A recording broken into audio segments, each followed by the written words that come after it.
Voilà Paul, c'est terminé.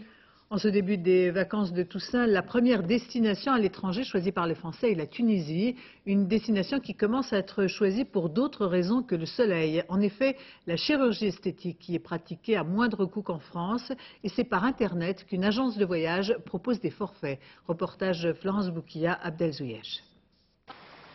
À l'aéroport de Tunis, chaque jour, les tours opérateurs accueillent des dizaines de touristes. Mais la responsable de cette agence attend une seule personne, Stéphanie. Stéphanie n'est pas une cliente comme les autres. Elle vient faire du tourisme esthétique, plus exactement se faire refaire les seins qu'elle estime trop petits. Cet hôtel dans lequel elle va séjourner plusieurs jours, la clinique, le chirurgien qui va l'opérer, elle ne les connaît que par Internet et téléphone. Alors pourquoi venir jusqu'ici? Parce que ça coûte 2400 €. Au lieu de 5000 en France. L'opération, la prise en charge, l'accueil, tout. Un taux de change très favorable en euros, des infirmières payées 4 fois moins qu'en France. Voilà la recette tunisienne. Bonjour. Bonjour. Bonjour Stéphanie, je suis Dr Chaibi. Après une nuit de repos, Stéphanie fait la connaissance de son médecin.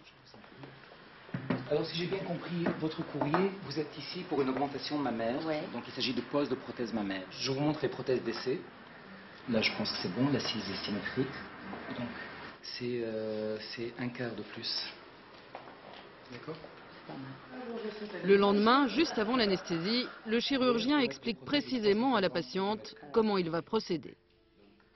Comme votre sein n'arrive que jusque-là, je vais être obligé de mettre la prothèse en dessous du muscle pectoral. Le docteur Chaibi a été formé aux États-Unis. Cette opération, il la facture à l'agence de voyage qui lui a confié la patiente. Et selon lui, les Françaises ne courent pas plus de risques à être opérées ici plutôt que dans leur pays. Dans la mesure où elles sont opérées par des personnes qui ont été formées en France ou aux États-Unis ou même ici, elles sont opérées de la même manière, techniquement parlant. Mais pour les patientes étrangères, je pense qu'on est peut-être encore plus diligent. Car celles qui arrivent de loin viennent souvent seules. Il faut donc aussi assurer leur bien-être après l'opération.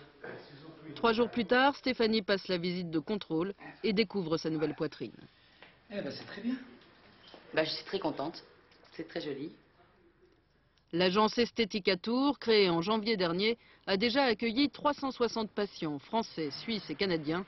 En Tunisie, le tourisme esthétique démarre très fort.